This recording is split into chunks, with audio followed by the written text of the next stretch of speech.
Now, our guest this morning will help us navigate the complex dynamics of commercial leasing, sharing insights on market trends, tenant preferences, and the evolving demands in office and mixed-use spaces. He'll also talk to us about how economic shifts, technological advancements, and emerging opportunities are shaping the future of commercial leasing here in the Philippines. Now, with us is Mikko Barranda, the Director of Commercial Leasing at Leechiu Properties. Hi, Mikko. Good to have you. Good morning, Mikey. Thank you again for having us today. Okay, Mikko, we just got October inflation yesterday. That came in at 2.3% within the expectations of the BSP, which was for about 2.something to 2.8%. Right. Now, that coupled with the BSP's dovish stance on monetary policy, interest rates have come down by 50 basis points since August. The cut in the reserve requirement ratio of banks, steady growth, ADBC's growth at 6% for 2024. Against this economic backdrop, how would you describe the current environment for commercial leasing in the country? Yeah, so a lot of good news there, Mikey. And just to reinforce it further, the Philippine economy continues to be one of the fastest. We've heard that from HSBC, earlier reported, the World Economic Forum, a lot of good reputable institutions saying a lot of good things, believing in the growth story of the Philippines.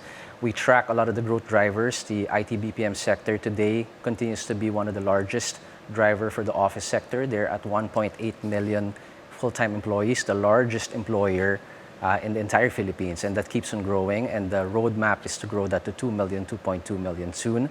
The remittances at $35 billion, fueling the residential demand, and hopefully we should have a very strong leg, which could be the hospitality sector. But diving into the commercial property specifically, for the first 9 months of the year, we've seen an increase of 11% compared that to last year.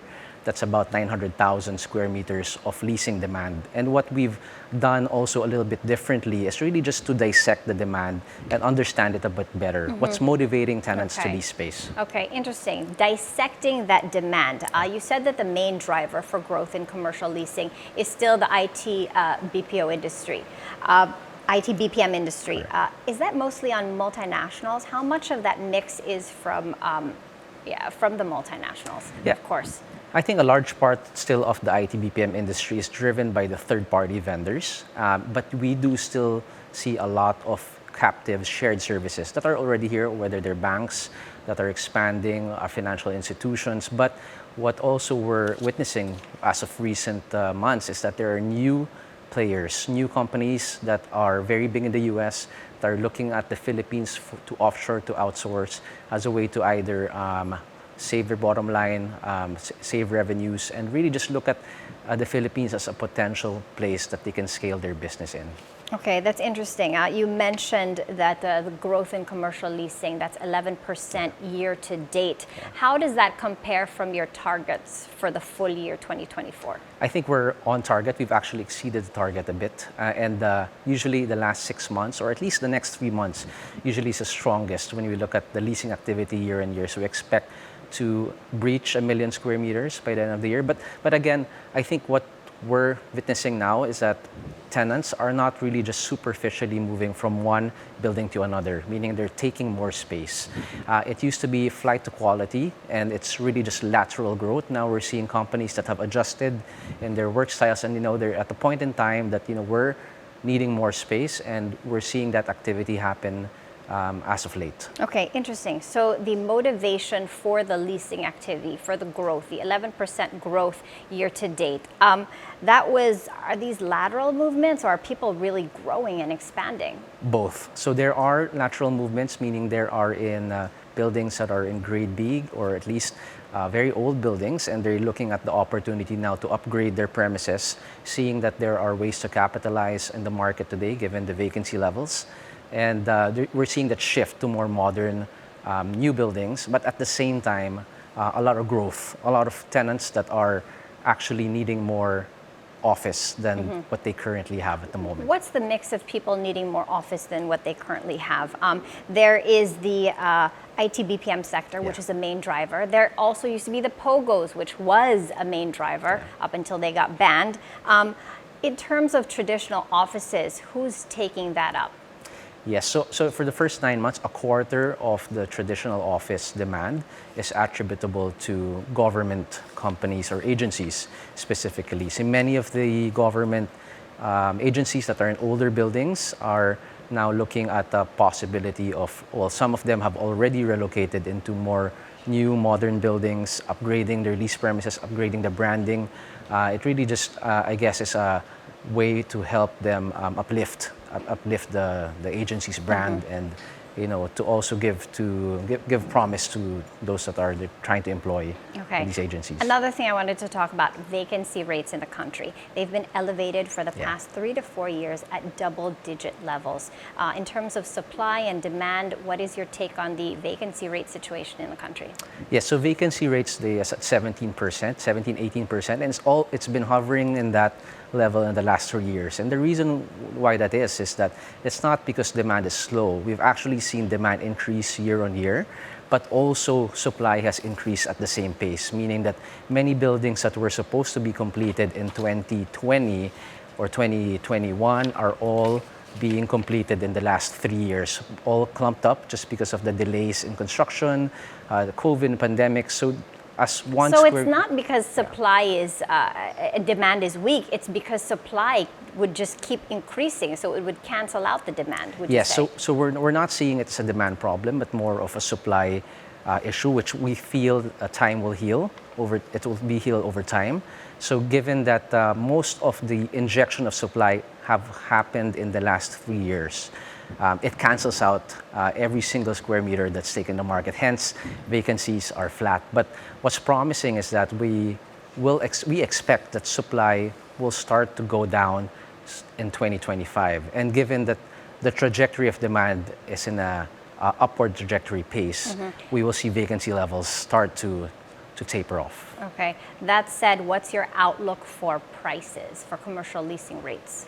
Yeah, I believe at the moment now, there's still a lot of motivation for developers to get tenants. It's still 18% is still a large vacancy, but also we want to look at vacancy levels on a per district basis. So some districts are actually already experiencing single digit or close to single digit vacancy levels, like the main core districts like Bonifacio, Makati will soon enter that phase, and then followed by the other districts. So it really is depending on a per location basis. We'll talk about rates. Talking about location and core districts, are you seeing a decentralization of commercial leasing hotspots with demand spreading beyond traditional business districts like Makati, BGC, Alabang, Ortigas? What are the factors driving companies to seek hubs outside of these traditional districts?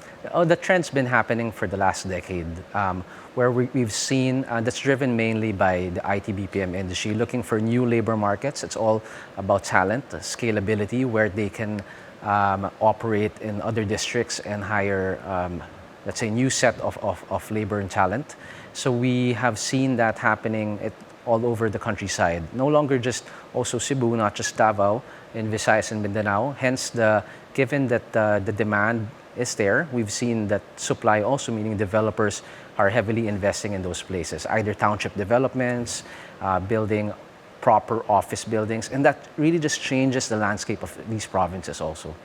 Speaking of another trend, the pandemic induced a trend of remote and hybrid work engagements. Yes. How much of this trend is here to stay? How much of remote and hybrid work in the commercial space is here to stay? And how much has that affected commercial leasing, the demand for properties? Yes, hybrid has, of course, had an influence in terms of the velocity or volume of demand. And what we've seen now is that many companies have already adjusted to what that proper setup would be in the last 18 to 24 months. They have a better feel of what works for them, what doesn't work for them. And now that, given that we see the demand motivation for tenants expanding, is that they've already somehow adopted to what works, whether it's a 50-50 shift from hybrid, remote to on-site. And nowadays, it's really more of we seeing growth in terms of activity. Speaking of what works and growth and activity, in the past there was a trend for sustainable buildings, LEED certified buildings. Do you see that the companies that invested in LEED certification are reaping the benefits of those investments? And is sustainability a big a cornerstone for especially multinationals that look to hold office in the Philippines? Yeah, I guess just kudos also to the early adopters, developers like the Rufinos, the Neo Group, Arthurland. They've invested in sustainability from the very beginning, even though tenants weren't really looking for it. Whether it's a certified green building under LEED, Verde, and even WELL, where you're looking at just even the breathable air, how healthy a building is. And nowadays we're seeing, especially for multinational tenants, as part of their checklist, they do put value in these kinds of buildings when they select properties, if the building is sustainable, whether the inhabitants or the employees that will be working in these buildings will be healthy. And we're also now looking at maybe another shift where companies are also looking at buildings that are smart. So very recently, Wired Score, another certification vehicle, just got introduced here, really just to ensure tenants that these buildings are viable for the future. It has the technological needs to support tenants that are or occupiers. It's good to hear that what was once a nice to have is now a must have. All right, thank you for your time, Mikko. Thank you so much. Thank you for having us. That was Mikko Barranda, the Director of Commercial Leasing at Leechiu Property Consultants.